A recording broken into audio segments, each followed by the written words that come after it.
SR moral stories. తాపి మేస్త్రి రత్నం ఇల్లు కడుతూ ఉన్నాడు. కొంతమంది పనివాళ్లు ఇటుకలు అందిస్తూ బాగా ఎండలో కష్టపడుతున్నారు. ఎవరి పనుల్లో వాళ్ళున్నారు. ఎవరి ఆలోచనలు వారి మనసుల్లో మెదులుతున్నాయి. అందరి ఇల్లు నేనే కడుతున్నా, కాని నాకంటూ ఒక మంచి ఇల్లు లేదు. నా భార్య, నా పిల్లలు కూడా మంచి ఇంట్లో ఉండాలి అంటూ జమీందారు శివరామరాజు గారి ఇల్లు కడుతూ తన ఇంటి గురించి కలలు కంటున్నాడు. అందరిలాని నా భార్య కూడా సమాజంలో బాగా బ్రతకాలి, అందరూ తనని గౌరవించాలి అని ఆలోచిస్తూ ఉండగా అక్కడికి మహాదేవపురం జమీందార్ శివరామరాజు వచ్చాడు. ఇదిగో రత్నం, ఇలారా అంటూ చెట్టు కింద కూర్చొని పిలిచాడు. హడావిడిగా పరిగెత్తుకుంటూ శివరామరాజు దగ్గరకొచ్చాడు. అయ్యా, చెప్పండయ్యా అని వినయంగా చేతులు కట్టుకొని అడిగాడు.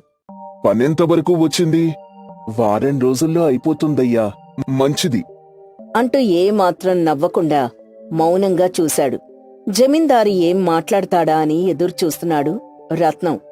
అవును, నిన్న రామాలయం వీధిలో ఉండే మంగయ్య త్వరగా వెళ్ళిపోయాడు కదా, ఎందుకు పంపించావు? అంటే అది పాపం, అతనికి ఒంట్లో బాలేదు కదా, అందుకే త్వరగా పంపించాను. అది కాదు, మనం అలా సర్దుకోకూడదు, కొంచెం కఠినంగా ఉండాలి అని మామూలుగా చెప్పాడు. ఇంకేమైనా చెప్పాలా? అయ్యా, అది మీ చింత చెట్టు ఉండే స్థలం ఉంది కదా, ఉంటే ఆ స్థలంలో నేనిల్లు కట్టుకుంటాను, మీరు కొంచెం దయతల్చి ఇస్తారా అయ్యా? అంటూ భయపడుతూ నసుగుతూ అడిగాడు. స్థలం నీకివ్వాలా?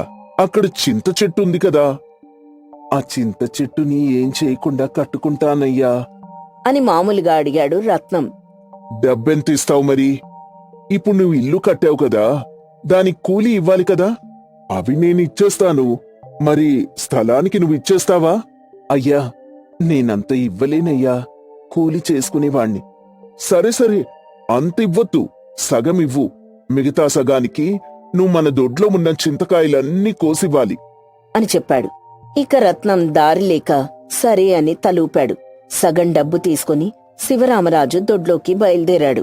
ఒళ్లంతా నొప్పులుగా ఉన్నా ఇక తప్పక చింత చెట్లన్నీ ఎక్కి చింతకాయలన్నీ కోసి ఇంటికొచ్చాడు. ఇంట్లో రత్నం భార్య అనూష ఎదురు చూస్తోంది. ఏమండి, ఇంత ఆలస్యమైందేంటి అంటూ మంచినీళ్ళిచ్చింది. రత్నం దాహం తీర్చుకొని మొత్తం జరిగిందంతా చెప్పాడు. ఏమండి, అన్ని చింతకాయలు కోయడం అవసరమా? ఒళ్లంతా నొప్పి కదా. పర్లేదులేవే. ఆ బిడ్డేం చేస్తున్నాడు? తిన్నాడా? పచ్చడి అని కొంచెమే తిన్నాడు అంటూ కొంచెం విచారంగా చెప్పింది. ఏంటోనే, బిడ్డకి సరిగ్గా అన్నం కూడా పెట్టలేకపోతున్నాను. బాధపడకండి, ఇదంతా మీరు చేసేది మన ఇంటి కోసమే కదా. ఇదిగో నీ డబ్బు అని శివరామరాజు ఇచ్చిన డబ్బిచ్చాడు. ఆ డబ్బు తీసుకుని అనూష ఇనుప పెట్లో దాచిపెట్టింది. మరి ఎప్పుడు మొదలు పెడదామండి ఇల్లు? ఆ డబ్బు సరిపోదే. మరి చూద్దాం. సరేలే, నీ ఆరోగ్యం కూడా చూసుకో అయ్యా అంటూ కొంచెం ప్రేమగా చెప్పి పచ్చడితో అన్నం వడ్డించింది. ఇద్దరూ కలిసి కష్టసుఖాలు మాట్లాడుకుంటూ భోజనం చేశారు. పిల్లాన్ని ముద్దు పెట్టుకుని భార్యాభర్తలు ఆరు బయట నులక మంచం మీద పడుకొని నిద్రపోయారు. ఆకాశంలో చంద్రుడు మబ్బుల చాటుకి వెళ్ళిపోయాడు. తర్వాత ఒక వారం రోజులు యథావిధిగా రత్నం పనికి వెళ్లాడు. ఆ డబ్బు కూడా తీసుకుని ఇంటికొచ్చాడు. వచ్చేటప్పుడు పిల్లాడి కోసం కోడికూర తీసుకొచ్చాడు. కోడికూర చూడగాని పిల్లాడి ఆనందానికి హద్దుల్లేకుండా పోయింది. మా ఇంట్లో ఈరోజు కోడికూరోచ్ అని అందరికీ చెప్పుకున్నాడు. ఆ రోజు రాత్రి కడుపు నిండా భోంచేసి హాయిగా నిద్రపోయాడు. పిల్లాడి తిన్నాడా?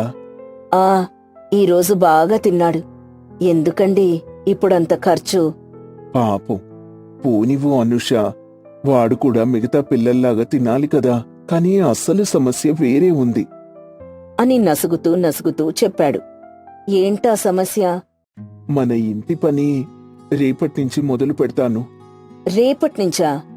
మంచి వార్తే కదా, ఇందులో సమస్య ఉంది. ఇంటి పని మొదలు పెడితే ఇల్లు గడవడం కష్టం కదా, అదే ఆలోచిస్తున్నా. మీరేం దిగులు పడకండి, దాని గురించి వదిలేసి ముందు భోంచేయండి అని రత్నానికి వడ్డించింది. రత్నం దాని గురించే ఆలోచిస్తూ ఎప్పుడో అర్ధరాత్రి నిద్రపోయాడు. తర్వాత రోజు ఉదయం కొంచెం ఆలస్యంగా నిద్ర లేచాడు. లేచారా, అన్నం చేసి అక్కడ పెట్టాను, తినండి నువ్వెక్కడికెళ్తున్నావు? అని కొంచెం ఆశ్చర్యంగా అడిగాడు. రామిరెడ్డి గారు ఉన్నారు కదా, హా, ఆయన పచ్చిమిరపకాయలు అరటి తోట వేశారు. అవును. నేనా పొలంలోకి పనికి వెళ్తున్నానండి. పనికా? నీకెందుకు అనుష కష్టం? ఇందులో కష్టం ఏముందండి? నేనుండగా నువ్వు కష్టపడ్డవేంటి? ఇది మన కోసం, మన పిల్లాడి కోసం. మీరేం ఆలోచించొద్దు, మీరింటి పని మొదలు పెట్టండి అంటూ అనూష రత్నానికి ధైర్యం చెప్పి కూలి పనికి బయలుదేరింది. రత్నం మెల్లగా ఆ విషయాన్ని జీర్ణించుకున్నాడు. వెంటనే ఇంటికి కావలసిన ఇటుకలు, సున్నం లాంటి సామగ్రి సిద్ధం చేసుకున్నాడు. కూలి వాళ్లని మాట్లాడుకున్నాడు. వెంటనే చింత చెట్టు కింద ఇల్లు కట్టడం మొదలుపెట్టారు. తను కూడా పనిచేస్తూ ఇల్లు సిద్ధం చేస్తున్నాడు. సాయంత్రం వచ్చాక పని దగ్గర జరిగే విషయాలు ఒకరికొకరు చెప్పుకునేవారు. అలాగే ఖర్చులు కూడా లెక్క పెట్టుకునేవారు. మేడపైకి వెళ్ళడానికి మెట్లు పెడతాను. ఎందుకు? ఏదైనా కార్యం జరిగినప్పుడు నలుగురు చుట్టాలు వస్తారు కదా, హా, వస్తే వాళ్ళొస్తే పడుకుంటారు. ఎందుకండి? ఖర్చెక్కువ కదా అని అమాయకంగా అడిగింది. ఖర్చేమో ఎక్కువే, దానికి ఏం చెయ్యాలా అని ఆలోచిస్తున్నా. ఏదో ఒకటి చేస్తాన్లే అని భార్యకి చెప్పాడు. అలా వాళ్ళిద్దరూ మాట్లాడుకుంటూ నిద్రపోయారు. కొన్ని రోజులు గడిచాయి. అనూష పొలంలో కూలి పనికి, రత్నం ఇంటి పని చేస్తూనే ఉన్నారు. ఒకరోజు రత్నానికి ఒక ఆలోచనొచ్చింది. వెంటనే షావుకార్ నాగరాజు దగ్గరికెళ్ళాడు. ఆ ఏమయ్యా రత్నం, ఏంటిలా వచ్చావు? అయ్యా, మీకు రోజు సాయంత్రం సరుకులు వస్తాయి కదా? అవునయ్యా, వాటిని మర్రి చెట్టు దగ్గర నుంచి దుకాణానికి మోసుకొస్తానయ్యా అని చాలా వినయంగా చెప్పాడు. మీకెంత వీలైతే అంతే ఇవ్వండి అంటూ గౌరవంగా అడిగాడు. సరే, అలాగే కానివ్వు, కాని సాయంత్రానికి వచ్చేయాలి అని చెప్పాడు. రత్నం సరే అని చెప్పి వచ్చాడు. ఉదయం నుంచి సాయంత్రం దాకా ఇల్లు కట్టే పని చేయడం, సాయంత్రం షావుకారు మూటలు మోయడం చేస్తూ ఉండేవాడు. వచ్చిన డబ్బుని ఇంటికి ఖర్చు పెట్టేవాడు. ఏవండి, ఉదయం నుంచి ఆ పని చేసి మళ్లీ మూటలు మోస్తున్నారు, ఒళ్ళు హూనం అయిపోతుందండి. పర్లేదనూష, ఆఖరి రక్తం బొట్టు ఉన్నంత వరకు నేను మన ఇంటి కోసం కష్టపడతాను అని భార్యకి నచ్చజెప్పేవాడు. అలా ఇంటి పని పూర్తయ్యే స్థితికొచ్చింది. కాని డబ్బైపోయింది. ఇక కూలివారికి డబ్బివ్వాలి. వాళ్ళందరూ తెలిసిన వాళ్లే కదండి, డబ్బు మళ్లీ ఇస్తా అని చెప్పండి అంటూ ఆ రోజు సాయంత్రం అనూష తన భర్తకి చెప్పింది. అలాగే ఆమె ఒక సలహా ఇచ్చింది. రత్నం ఆమె చెప్పేది ఆసక్తిగా వినడం మొదలుపెట్టాడు. ఏమండి, నా చెవి కమ్మలున్నాయి కదా, అవిచ్చేసి ఇల్లు కట్టండి. కమ్మలా? అవునండి. వద్దనూష, ఎప్పుడో పెళ్ళైన కొత్తల్లో నీకు బంగారం కొనిచ్చాను. అయితే ఏమైందండి? మీరు మళ్లీ కొనిస్తారని నమ్మకం నాకుంది అంటూ కమ్మలు తీసిచ్చింది. రత్నానికి ఏం చేయాలో అర్థం కాలేదు. ఆ కమ్మలమ్మడం ఇష్టం లేక రచ్చబండ దగ్గర కూర్చొని ఆలోచిస్తూ ఉన్నాడు. చాలా మంది అతన్ని పలకరిస్తున్నా కూడా అతను మాత్రం తన ఆలోచనలో తను ఉన్నాడు. జమీందారు శివరామరాజు దగ్గర, షావుకారు దగ్గర అప్పు కోసం ప్రయత్నించాడు. కాని ఎవ్వరూ ఇవ్వలేదు. ఇప్పుడు అనూష బంగారం అమ్మడం ఎంతవరకు సమంజసం అని ఆలోచిస్తూ ఉండగా అక్కడికెవరో తెల్ల చొక్కా వేసుకుని ఒక మనిషి రత్నం దగ్గరకొచ్చాడు. అయ్యా, ఇక్కడ రత్నం అంటే నేనేనండి అంటూ కొంచెం ఆశ్చర్యంగా చెప్పాడు. మీ ఇంటి పేరు? మా ఇంటి పేరు ఆరితోటి అండి. ఆ, మీ నాన్న పేరు ఆరితోటి నరసయ్య కదా? అవునండి, ఆయన నాకు బాగా తెలుసు అని పాత విషయాలు గుర్తు చేసుకున్నాడు. రత్నానికి మాత్రం డబ్బు గురించే ఆలోచన ఉంది. మీ నాన్న దగ్గర డబ్బు తీసుకున్నానయ్యా, చాలా సాయం చేశాడు ఆయన. ఇప్పుడు నేను చాలా బాగున్నాను, అందుకే ఆ డబ్బిద్దామని వచ్చాను అంటూ డబ్బిచ్చాడు. ఒక్క నిమిషం రత్నానికి ఇది కలో నిజమో అర్థం కాలేదు. ఆ, డబ్బు తీసుకో అని చేతిలో డబ్బు పెట్టి వస్తానయ్యా అని చెప్పి వెళ్ళిపోయాడు. మనం నిజాయితీగా ప్రయత్నిస్తే ప్రకృతి కూడా మనకి సహకరిస్తుంది అంటే ఇదే మరి. వెంటనే రత్నం ఆ డబ్బుతో ఇంటి పని పూర్తి చేశాడు. భార్యాభర్తలు కన్న కలలు ఆ ఇంట్లో హాయిగా నెరవేరి వాళ్ళు తమ కొడుకుతో జీవనం సాగిస్తున్నారు. ముగ్గురు నవ్వుతూ కబుర్లు చెప్పుకుంటూ ఉంటే ఆకాశంలో చంద్రుడు వెన్నెల కురిపిస్తూ మబ్బుల చాటుకి వెళ్ళిపోయాడు. అందుకే పెద్దవాళ్లంటారు, ఇల్లు కట్టి చూడు అని. పూర్వం రామాపురం అనే అందమైన ఊర్లో రామయ్య, సీతమ్మ అనే దంపతులుండేవారు. వారిది పక్కా మధ్యతరగతి కుటుంబం. వాళ్ళకెంతో గారాబంగా పెంచుకున్న శేఖరమని పెళ్ళీడుకొచ్చిన కొడుకుండేవాడు. శేఖరానికి చిన్నప్పట్నుంచి మొహమాటం ఎక్కువ. ఏదీ ధైర్యంగా చెప్పేవాడు కాదు. ఎప్పుడైనా సీతమ్మ శేఖరాన్ని దుకాణానికి పంపిస్తే చిల్లర అడగాలంటే కూడా మొహమాట పడేవాడు. బంధువుల ఇంటికి వెళ్తే వాళ్లని నీళ్లడగడానికి కూడా మొహమాట పడేవాడు. ఇది గమనించిన రామయ్య, సీతమ్మ ఆ ఊరి పెద్దయిన రాఘవయ్య దగ్గరికి వెళ్లారు. ఏంటి రామయ్య, భార్యతో కలిసి ఇలా వచ్చావు? ఏంటి సంగతి? అయ్యా, అది అ, అ, అది అని తడపడుతూ ఉంటే సీతమ్మ మధ్యలో కల్పించుకుని, రాఘవయ్య గారు, ఆయన చెప్పడానికి మొహమాట పడుతున్నాడండి. కాని మా వాడి గురించి మీకు తెలిసిందే కదా, ఇంత వయసొచ్చినా ఏదీ నోరు తెరిచి చెప్పడు. ఏం కావాలో మాకర్థం కాదు. ఏం చేయాలో తోచట్లేదయ్యా అని మనసులో ఉన్న బాధంతా చెప్పేసింది. సీతమ్మ, వయసులో ఉన్నవాడు నాతో నీతో మాట్లాడతాడా? వాడి భార్యతో మాట్లాడతాడు గాని వచ్చే శ్రావణ మాసంలో పెళ్లి చెయ్యండి, వాడే దారిలోకొస్తాడు అని సలహా ఇచ్చారు రాఘవయ్య గారు. దాంతో రామయ్య, సీతమ్మ అక్కడ్నించి వచ్చేసి పెళ్లి సంబంధం వెతికే పనుల్లో పడ్డారు. తెలిసిన వాళ్లని, పెళ్లిళ్ల పేరయ్యల్ని, బంధువుల్ని అమ్మాయి గురించి ఆరా తీశారు. పెళ్లిళ్ల పేరయ్య ద్వారా పక్కూర్లో సుందరి అనే అమ్మాయి ఉందని తెలిసింది. సుందరి తన అమ్మా నాన్నల్కి ఒక్కగానొక్క కూతురు. తెలివైన అమ్మాయి, హుషారుగా ఉంటూ పనులన్నీ చకచకా చేసే అమ్మాయి. రామయ్య, సీతమ్మ దంపతులు సుందరి అమ్మా నాన్నలతో మాట్లాడి శేఖరానికి, సుందరికి అంగరంగ వైభవంగా పెళ్లి జరిపించారు. అంత అందమైన భార్య దొరికినందుకు అందరూ శేఖరం అదృష్టవంతుడు అని మాట్లాడుకున్నారు. మధ్యతరగతి కుటుంబంలో పెళ్లంటే తెలిసిందే కదా, దాదాపు 70% ఆస్తిని ఖర్చుపెట్టి సుందరి తల్లిదండ్రులు ఆ పెళ్లిని అంగరంగ వైభవంగా జరిపించారు. బంధుమిత్రుల సమక్షంలో ఆశీర్వాదాల మధ్య ఆ పెళ్లి జరిగింది. అప్పుడు సుందరి తల్లి ఇలా అనుకుంది, కూతురు పెళ్ళయింది, చాలు, వాళ్ళు లక్షణంగా ఉంటే అదే చాలు. సుందరి తండ్రైతే ఏదో పెద్ద కొండను దించి పక్కన పెట్టినట్టు భావించాడు. ఒక మధ్యతరగతి తండ్రికి కూతురికి పెళ్లి చేస్తే అలానే ఉంటుంది కదా. ఎప్పట్లాగే కొంతమంది నగల గురించి మాట్లాడుకున్నారు. కొంతమందైతే భోజనాలంత సరిగ్గా కుదరలేదని మాట్లాడుకున్నారు. ఆ మాటల మధ్య అప్పగింతలు జరిగాయి. సుందరి తల్లి ఇలా అనింది, వదినా, మా ఇంట్లో ఇన్నాళ్లు గారాబంగా పెరిగింది. తప్పేవైనా చేస్తే అమ్మలాగా కడుపులో పెట్టుకోండి, ఏ లోటు లేకుండా చూసుకోండి అని చిన్నగా కన్నీళ్లు పెట్టుకుంటూ చెప్పింది. సీతమ్మ వియంకురాల్ని ఓదార్చింది. తర్వాత ఆమె చెప్పడం మొదలుపెట్టింది, మా అబ్బాయికి మొహమాటం ఎక్కువమ్మా, నువ్వే అర్థం చేసుకుని సంసారాన్ని నడుపుకోవాలి అని కోడలికి చెప్పింది. సుందరి తలదించుకుని సరే అన్నట్టు తలూపింది. శేఖరం తల్లిదండ్రులు, సుందరి అమ్మా నాన్నలు చల్లగా ఉండండి అంటూ దీవించారు.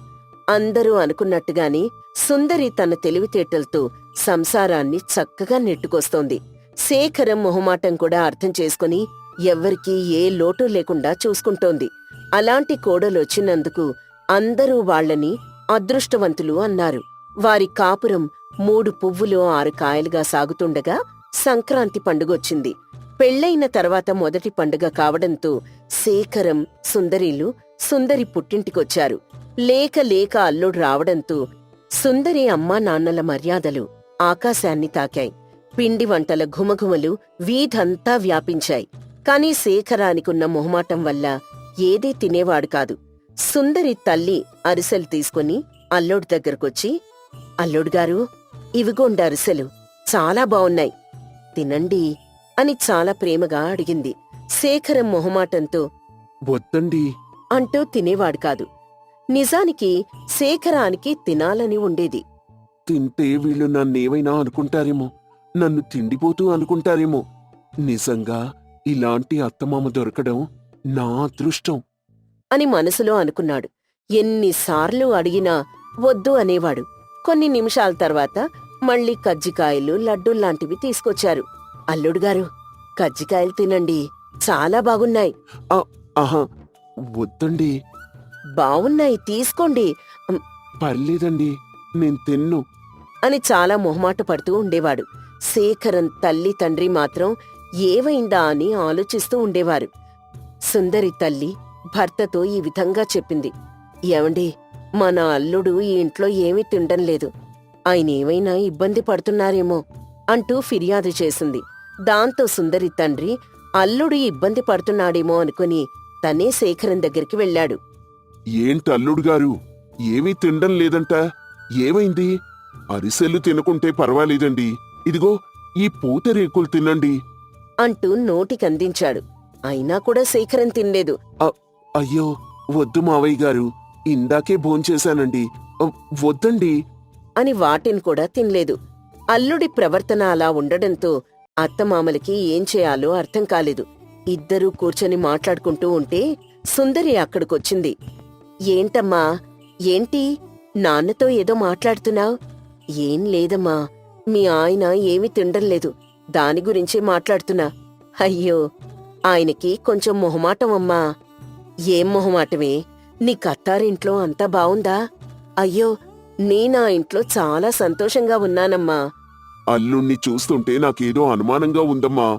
అయ్యో నాన్నా, అలాంటి భర్త దొరకడం నిజంగా నా అదృష్టం. ఆయన చాలా మంచివారు అంటూ భర్త గురించి పొగడ్తల వర్షం కురిపించింది. ఆ ఇంటికి కోడలిగా వెళ్లడం నా అదృష్టం. మీరు నా గురించి ఏం దిగులు పడకండి, కేవలం మొహమాటం వల్లే ఆయన తినడం లేదు అని భర్త గురించి పూసగుచ్చినట్టు చెప్పింది. ఎంత మొహమాటమైతే మాత్రం మొదటిసారి ఇంటికొచ్చి ఏమీ తినకుండా వెళ్తే బావుంటుందా? మీ ఆయనకి ఇష్టమైన వంటకం చెప్పవే, చేయిస్తాను. మా ఆయనకి నువ్వులు బెల్లం కలిపి దంచి నువ్వుల ఉండలు చేసి పెడితే చాలా ఇష్టంగా తింటారమ్మా అని చెప్పగానే సుందరి తల్లి భర్తని దుకాణానికి పంపించి మంచి నువ్వులు బెల్లం తెప్పించి రోట్లో దంచింది. వాటిని ఉండలుగా చేసి శేఖరం ముందుంచింది. అల్లుడుగారు, మీకు నువ్వులుండలంటే చాలా ఇష్టమంట కదా, అమ్మాయి చెప్పింది. ఇదిగో తినండి, చాలా బావుంటాయి అని చాలా ప్రేమగా ఆప్యాయంగా అతనికందించింది. ఆలోచిస్తారేంటి అల్లుడు, కడుపు నిండా తినండి అంటూ హుషారుగా చెప్పాడు సుందరి తండ్రి. శేఖరానికి నువ్వుల ఉండలు చూడగానే నోరూరింది. కాని మొహమాటం వల్ల ధైర్యంగా తీసుకోలేకపోయాడు. అయ్యో, నాకొద్దండి, కడుపు నిండిపోయింది, ఇప్పుడు ఇంకేం వద్దు అంటూ కష్టంగా చెప్పాడు. అత్తగారింటి వారు ఎంత బ్రతిమలాడినా వద్దు వద్దు అంటూనే ఉన్నాడు. దాంతో చేసేదేం లేక ఆ నువ్వులుండలు మిగతా వారే తిన్నారు. వారందరూ తింటూ ఉంటే శేఖరన్ నోట్లో నీళ్లూరుతున్నాయి. కాని మొహమాటం అడ్డుపడుతూ ఉంది. రాత్రైంది. అందరూ పడుకున్నారు. శేఖరానికి నువ్వుల ఉండలు గుర్తుకొస్తున్నాయి. నాకెంతో ఇష్టమైన నువ్వుల ఉండలు తినలేకపోయాను అనుకుని అందరూ పడుకున్నారు అని నిర్ణయించుకున్నాక వంటగదిలోకి వెళ్ళాడు శేఖరం. నువ్వుల ఉండల కోసం వంటగది మొత్తం వెతికాడు. ఎక్కడా నువ్వుల ఉండలు కనిపించలేదు. దాంతో శేఖరన్ చాలా నిరాశపడ్డాడు. అలా వంటగది నుంచి బయటికొస్తుంటే అతనికి రోలు కనపడింది. ఆ రోట్లు నువ్వులు బెల్లం దంచిన పొడి కొంచెం అడుగున అంటుకుని ఉంది. దాంతో శేఖరానికి ఆశ తీరక ఆ రోల్ని నాలుకతో నాకడం మొదలుపెట్టాడు. అది చాలా రుచిగా ఉండడంతో శబ్దం వచ్చేలా నాకాడు. దాంతో ఇంట్లో వాళ్ళందరూ లేచి రోటి దగ్గరకొచ్చారు. అందరికీ ఆశ్చర్యం కలిగింది. సుందరి తన భర్తను అలా చూసి, ఏంటండి ఇది, మీకీ కర్మెందుకండి, ఏమైంది అని అడగడంతో సుందరి తల్లి కల్పించుకొని, ఆ ఇంట్లో అన్నీ ఉన్నా అల్లుడి నోట్లో శని ఉన్నట్టుంది, అందుకే పిండి వంటలు పెట్టినప్పుడు తినకుండా ఇప్పుడు రోల్ నాకుతున్నాడు అని చెప్పింది. ఇక అప్పట్నుంచి అన్నీ అందుబాటులో ఉన్నా చేతులారా పోగొట్టుకుంటే అన్నీ ఉన్నా అల్లుడి నోట్లో శని అనే సామెతని వాడ్డం మొదలుపెట్టారు. అలా ఈ సామెత వాడుకలోకొచ్చింది. మన నెత్తిమీద దురదృష్టం తిష్ట వేసుకొని కూర్చుంటే చుట్టుపక్కల ఎంత అదృష్టం ఉన్నా మనల్ని ఎవ్వరూ కాపాడలేరు. అదృష్టం దురదృష్టం రెండూ మన దగ్గరే ఉంటాయని ఈ కథ ద్వారా మనం తెలుసుకోవచ్చు.